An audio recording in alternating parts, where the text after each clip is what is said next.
Bonjour les âmes de la terre. Nous sommes aujourd'hui le mercredi 14 février et je pense que je vais continuer peut-être pendant pas mal de mercredis ce que j'ai commencé mercredi 31 janvier avec les besoins psychologiques fondamentaux, tellement ça me paraît effectivement fondamental. Et c'est vaste, c'est vraiment un sujet très très vaste qui, je pense, va pouvoir être contenu dans plusieurs vidéos, tellement c'est fondamental pour l'être humain. Ce que je vais vous en dire au cours de ces vidéos, ce sera le résultat de mes propres expériences, de mes propres vécus et de l'accompagnement que je propose aux personnes qui viennent me voir, tellement c'est crucial de savoir comment fonctionne l'être humain en général, c'est-à-dire moi et vous, puisqu'on est les mêmes, et puis de connaître un petit peu tous ces dysfonctionnements qu'entraînent des besoins psychologiques, relationnels, fondamentaux non comblés. Et ça va être le sujet de cette vidéo. Donc, il y avait un préambule la semaine d'avant. J'y rajoute d'autres besoins. Et je vous parle là maintenant, encore en préambule, d'une façon générale, de ce que ça fait quand les besoins ne sont pas comblés. Parce que les dégâts sont énormes. Et que ça me semble important que vous soyez au courant. De la même façon que je le fais quand je suis en consultation privée, individuelle ou en stage, eh bien j'ai envie de laisser trace sur ces vidéos de ce que je sais de cela. C'est l'ordinateur, là, que je n'ai pas éteint, qui fait cette espèce de bruit. Bon. Alors, comme je l'ai dit sans doute la fois précédente, les besoins psychologiques et relationnels fondamentaux sont fondamentaux. C'est-à-dire qu'ils sont vraiment la racine de notre fabrication psychique et psychologique. Et lorsque ces besoins-là ne sont pas comblés, eh bien, ils vont provoquer des traumatismes, et le mot est très bien choisi, des traumatismes psychologiques et donc après physiques, puisque tout se transmet de corps en corps. Ils vont provoquer donc des traumatismes spirituels. L'âme va être impactée par ces chocs, puisque l'âme, elle s'incarne et elle vit à travers le corps émotionnel et le corps physique de l'être humain qui est son support. Elle va vivre les expériences et elle revient, peut-être ou pas, c'est un autre sujet, mais elle revient avec ces traumatismes en elle qui marquent d'un point de vue énergétique, vibratoire, au niveau fréquence, l'entité de base qu'est l'âme, et l'âme ne peut pas les résoudre en n'étant pas incarnée. C'est ma croyance, hein, vous n'êtes pas obligé d'être d'accord. Donc l'âme ne peut pas les résoudre en n'étant pas incarnée, en étant vibratoire. Elle a nécessité à être matière pour réparer ces traumatismes, pour ensuite, lorsque le support du corps n'est plus là, qu'elle continue son évolution jusqu'à retrouver son origine, quelle est la source. Enfin, j'espère que je suis clair. Bon. Donc, d'où l'importance énorme, lorsque je suis incarné, de regarder quels sont les traumatismes que mon corps, que ma psyché a par rapport à des besoins non comblés, et comment je peux faire. Alors moi, c'est par la méthode ESPER, parce que c'est celle que je connais, c'est celle que j'ai pratiquée. Comment je peux faire pour les réparer, pour que, au niveau de mon vécu aujourd'hui en tant qu'ego, je vive une vie épanouissante, Et ça ne peut pas être possible si je n'ai pas réparé, guéri, restitué, repris, et tous ces éléments-là qui vont faire que, à un moment donné du travail, ça sera nettoyé, ça sera guéri. Il n'y aura plus de blessures, il y aura peut-être des cicatrices encore, mais extrêmement légères. Bien sûr, je vais me rappeler qu'à tel moment de ma vie, avec maman, avec papa, avec un professeur, avec peu importe la personne, ou avec moi-même, je me suis provoqué cette blessure, ce manque, cette croyance, cette mission, tout ce qui peut venir, et je vais les rectifier, je vais les réparer. Et c'est pour ça qu'on dit qu'on guérit l'esprit par l'esprit, et après par des choses concrètes. J'espère que je suis assez claire.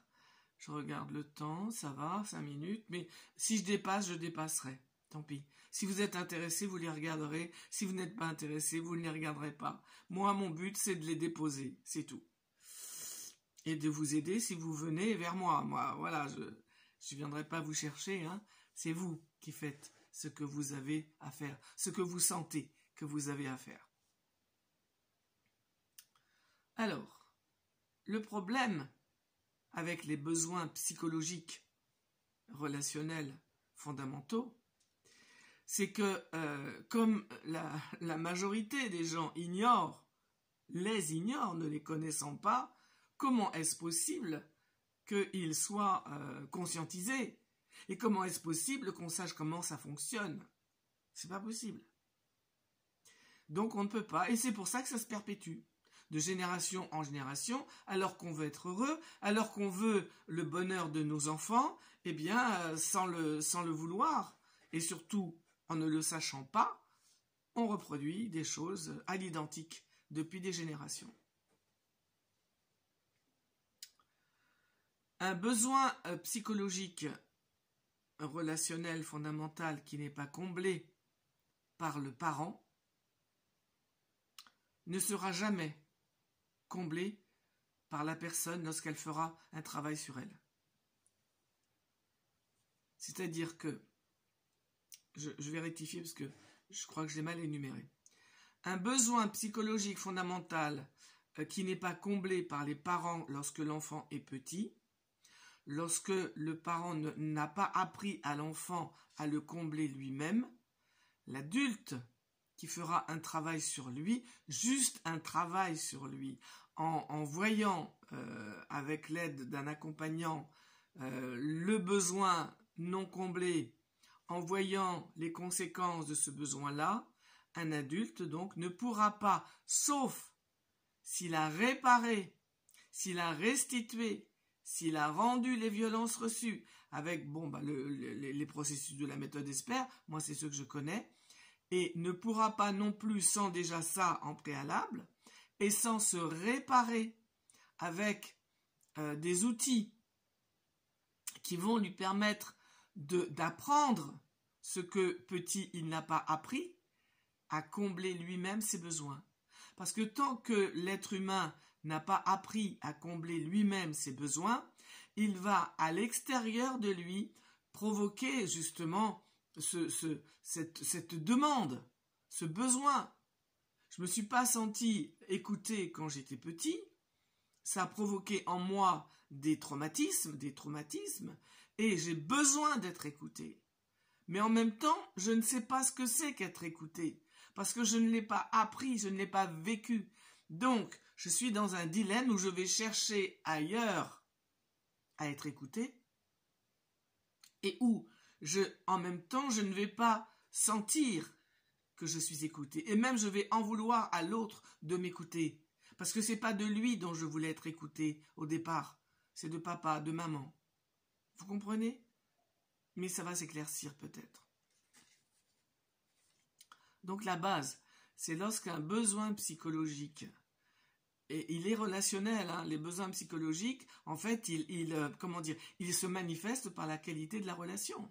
C'est pour ça que je dis un besoin psychologique, relationnel, fondamental. Lorsque les parents ne le comblent pas chez l'enfant, même parfois ils font tout le contraire, lorsqu'ils ne le comblent pas, l'enfant, la psyché de l'enfant, reste dans un vide psychique, donc psychologique, qu'elle va manifester toute sa vie durant, et même quand elle est adulte, toute sa vie durant. Donc, ce besoin psychologique fondamental, relationnel, qui n'est pas comblé par le parent, va créer chez l'enfant un fonctionnement, une réponse, ce qu'on peut appeler un mécanisme de défense, va créer quelque chose. Ce quelque chose est forcément dysfonctionnel, parce que l'enfant n'a pas la capacité psychologique de penser, de réfléchir. L'enfant ne peut pas se dire, si maman n'est pas sympa avec moi, c'est parce qu'elle est très occupée, c'est parce qu'elle est soucieuse, et du coup, mais sinon maman, elle m'aime, je sais qu'elle m'aime. L'enfant ne peut pas le faire pour lui-même quand il est petit. Il ne peut pas. C'est simplement ça, il ne peut pas, c'est tout. Il n'a pas les neurones, tout ce que vous voulez au niveau du cerveau pour le faire lui-même. C'est pourquoi un besoin ne peut être comblé que par l'adulte référent. Du moment que l'enfant a un adulte référent, alors bien sûr que l'enfant, au départ, c'est son père, c'est sa mère, c'est son père qui lui servent, entre guillemets, d'adulte référent, parce qu'il a une confiance totale en eux. Depuis qu'il est né, il s'est abandonné à eux. Et cette confiance-là, elle va être abîmée, et encore le mot abîmé, il est faible, d'accord, par justement des erreurs de comportement que vont faire les adultes, puisqu'ils ne sont pas au courant de tout ce que je suis en train d'énoncer. Donc, un besoin psychologique relationnel qui n'a pas été comblé par le parent ne pourra pas être comblé par l'enfant. L'enfant va grandir en ayant toujours en lui les besoins, il y en a plusieurs, qui ne seront non comblés. Et il va toujours chercher à les combler par l'extérieur, parce qu'il ne sait pas le faire de lui-même. Parce que le rôle du parent, c'est de combler le besoin psychologique de l'enfant, les besoins psychologiques de l'enfant, et de lui apprendre à les combler lui-même, ce qui s'appelle l'autonomie. Ce qui fera que l'enfant a appris déjà, a senti que le besoin du parent, son besoin, était comblé par son parent ou par ses parents. Donc il a senti ça et il sait le faire pour lui-même. Donc l'enfant va grandir avec ces deux paramètres comblés. À la fois, oui, je me suis senti aimé de papa, de maman, ce qui amène à l'intérieur de moi un ressenti de plénitude par rapport à l'amour de l'autre pour moi. Ça sera plus facile pour moi, ça sera même pas plus facile, ça sera de me sentir aimé. Je serai calme avec ça parce que petit, les besoins psychologiques comblés que j'ai eus par mes parents m'ont fait sentir que j'étais aimé. D'ailleurs, qui pose cette question à son enfant? Est-ce que tu te sens aimé de moi? Jamais, on va dire je t'aime. Mais on ne va pas dire est-ce que tu te sens aimé de moi? C'est une question dangereuse, parce que si la personne peut répondre en toute liberté, il va s'agir que la personne qui pose la question puisse accepter la réponse, puisse prendre le risque de la réponse. C'est une question que je posais aux enfants quand ils venaient me voir avec leur maman, parce que les papas ne viennent pas souvent. Et je faisais très très attention à ménager la maman, parce que l'enfant, oui, 12 ans, 13 ans, 15 ans, pouvait très bien dire non, je ne me sens pas aimé de maman. Vous vous rendez compte la réponse, comment elle est horrible? Parce que je ne peux me sentir aimé, je l'ai montré dans une précédente vidéo en vous posant les deux écharpes. Il y a l'écharpe de l'amour et l'écharpe de la relation. Je ne peux me sentir aimé, alors on va dire de maman, de qui vous voulez, que lorsque la relation est bonne pour moi. Et un enfant, jusqu'à ses 5 ans, il est dans la méthode ESPER. Elle est naturelle, la méthode ESPER.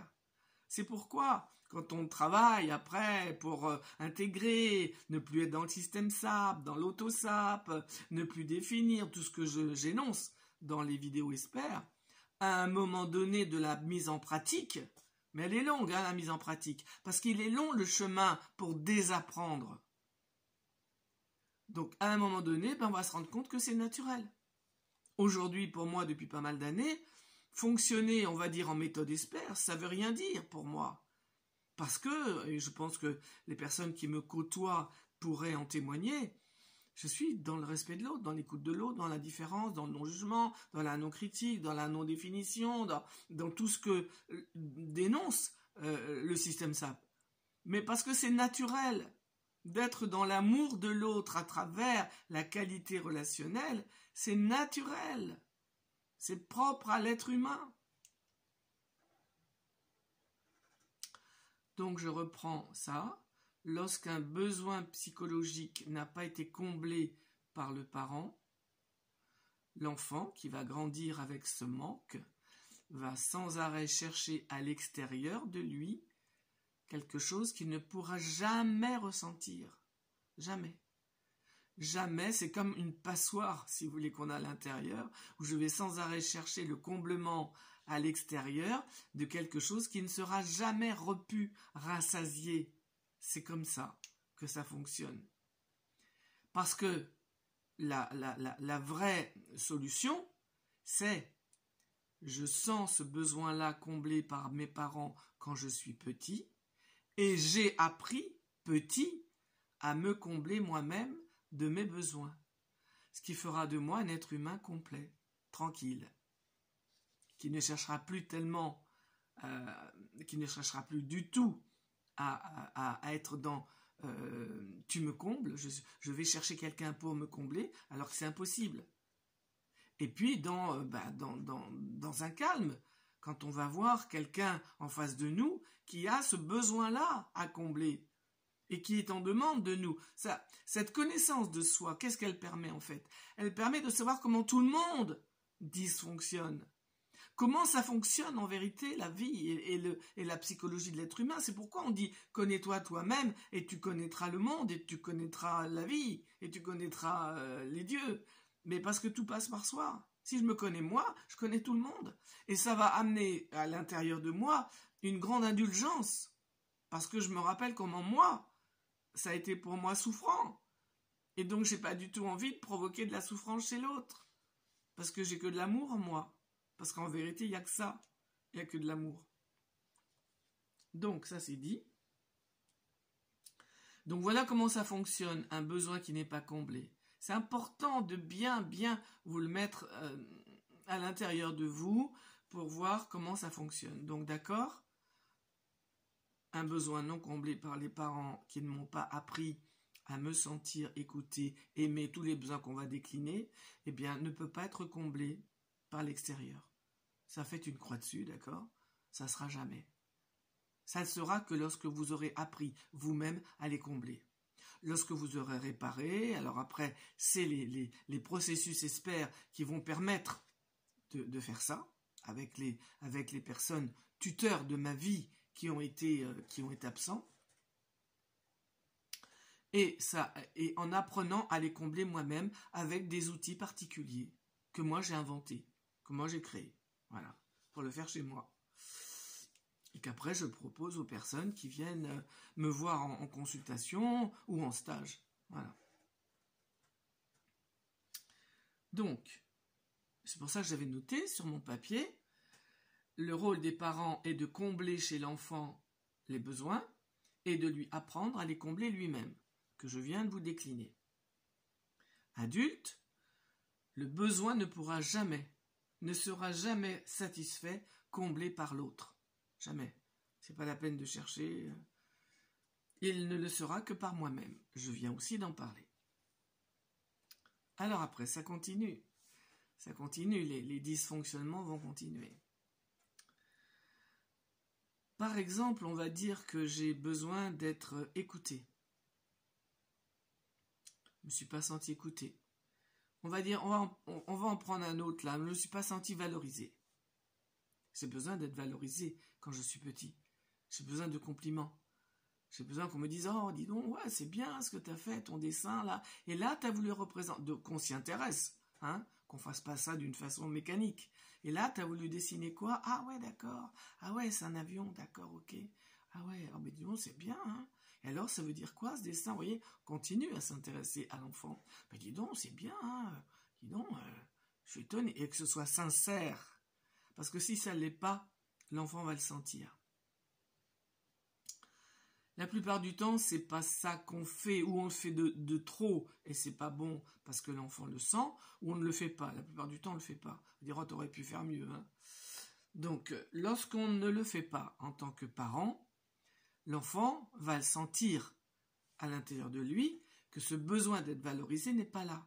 Alors il va le manifester inconsciemment avec des moi lui. Il y en a qui vont dire ben j'intéresse pas mes parents, ils vont ressentir de l'indifférence. Après, l'enfant va mettre en place lui-même dans son inconscient des dysfonctionnements qui lui sont propres et qu'il aura cherché lorsqu'il va faire une exploration de lui-même avec quelqu'un. Donc, l'enfant qui ne s'est pas senti valorisé, il en manque de ça. Parce que c'est un besoin, c'est vital. Et donc, il va toujours chercher ça. Parce que lui-même ne peut pas s'amener ça. Parce que vous le savez, je viens de vous l'énoncer. Je vais boire.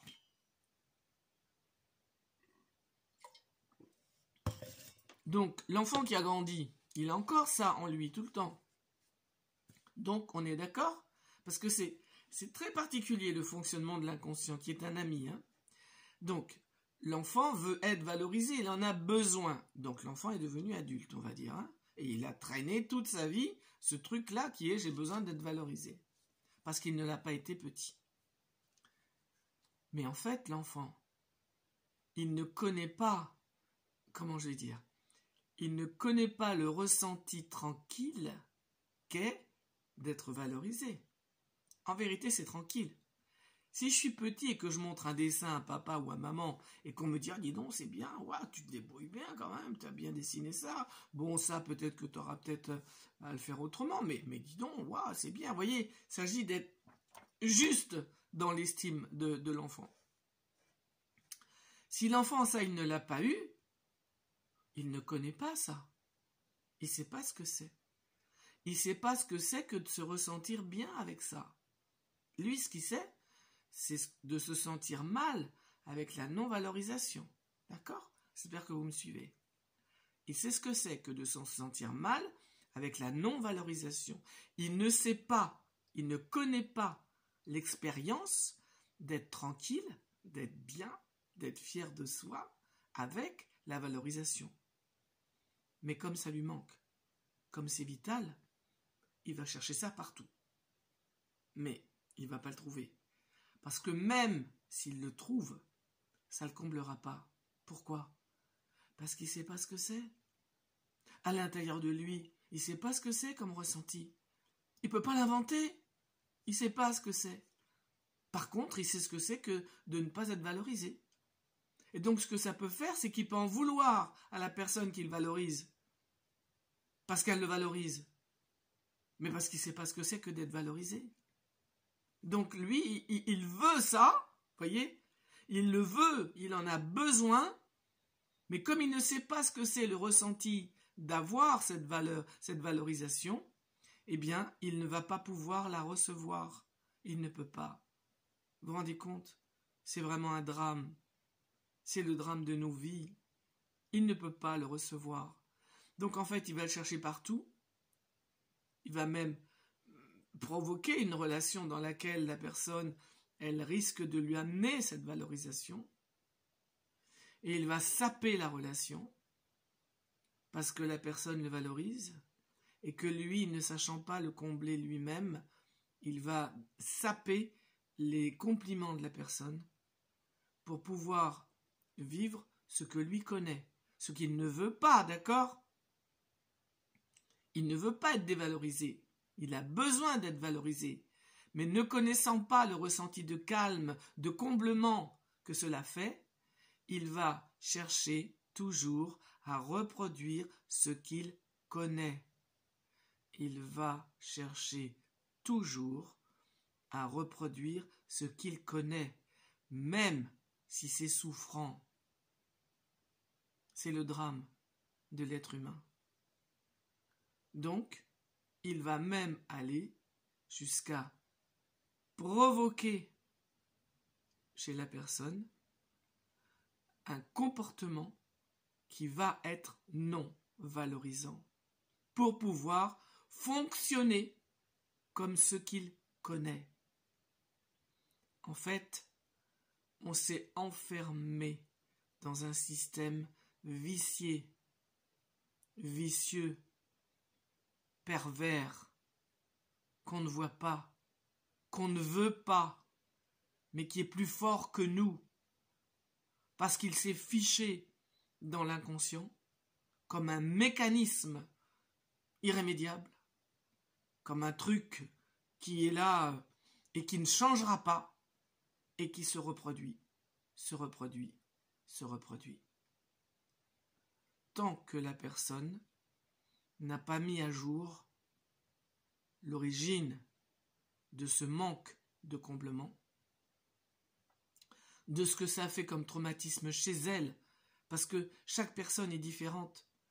C'est impossible de définir ce que ce manque de besoin, ce manque de comblement de besoin a pu faire chez les personnes, parce qu'il y a 1000 façons de fabriquer un dysfonctionnement. On ne peut pas le savoir. C'est pour ça que la psychologie de comptoir, moi, ça me fait rigoler, quoi. Parce que comment tu peux savoir? Tu sais même pas, toi, tu savais déjà pas ce que je suis en train de t'expliquer, et tu crois savoir pour l'autre. Mais comment? Même moi, en tant qu'accompagnatrice, mais je peux pas savoir. Quand je me trouve face à quelqu'un et qu'on fait ce déroulé-là, mais moi, c'est par mes questions, c'est par mon interrogation, parce que moi, ce que je dis à personne, c'est vous qui savez. Moi, je ne sais pas. Moi, j'ai des pistes que je vous lance, mais vous les prenez pas. Si elles résonnent, on continue notre exploration. Mais si elles résonnent pas, on laisse tomber, on cherche ailleurs. Parce qu'il y a tellement de possibilités. Voilà. Donc là, je crois que j'ai été total. Il en est de même pour les blessures, d'accord? C'est le même fonctionnement, oui, c'est ça, c'est le même fonctionnement inconscient. L'inconscient, c'est notre ami. L'inconscient, il veut qu'on soit heureux. Parce que l'âme, c'est ce qu'elle est venue expérimenter. La joie, le bonheur, l'amour, la liberté, la bienveillance, le respect. C'est ça qu'on est venu expérimenter. Mais comme il y a des dysfonctionnements qui ont amené des traumatismes au niveau de notre être, eh bien, c'est pas possible de vivre ça, de vivre cette paix, ce comblement, cette béatitude, cette complétude. On n'est pas complet, il nous manque quelque chose. Et donc, on s'amènera toujours les mêmes phénomènes, c'est pareil pour les blessures, parce que l'inconscient, qui est notre ami, veut qu'on les voie. Et donc, sans arrêt, dans tout le courant de notre vie, dans tous les épisodes de nos vies, parfois très simples. Enfin, pas chercher des trucs extraordinaires. C'est dans le quotidien de la vie que l'inconscient manifeste sans arrêt, tous ces manques, tous ces dysfonctionnements, tous ces besoins non comblés, pour qu'on puisse les voir et enfin y apporter remède, y apporter réparation. Donc voilà, je pense que là j'ai été complète par rapport à ça. C'est le fonctionnement de l'inconscient. L'inconscient, ce qu'il veut, c'est qu'on voit les choses qui n'ont pas été bonnes pour nous, pour qu'on en fasse quelque chose. De le voir sans rien faire, c'est pas mal, mais ça ne résout pas la chose. Mais c'est déjà pas mal, parce qu'en fait, qu'est-ce qui va se passer ?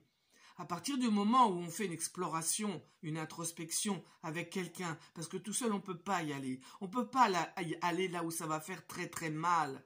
Ça va faire très très mal de revivre, parce que c'est ce qui se passe, l'expérience que j'avais à 3 ans, à 4 ans, quand je me suis senti pas valorisé, pas aimé, pas entendu, pas reconnu, pas écouté par papa ou par maman. Ça va me faire la même douleur que j'avais quand j'ai ressenti ça petit.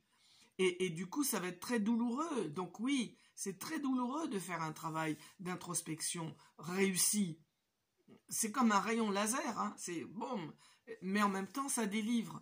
Il y a les deux. À la fois, ça fait mal, et en même temps, ça délivre. Et une fois qu'on a bien répertorié le phénomène, l'inconscient, là, il participe beaucoup à la séance. Une fois qu'on a bien répertorié le phénomène, eh bien, on va pouvoir, alors, d'une façon créative, avec l'accompagnant, pouvoir réparer, pouvoir mettre en place des choses qui vont faire que ça se répare. Mais oui, c'est vrai, je l'affirme, ça se répare.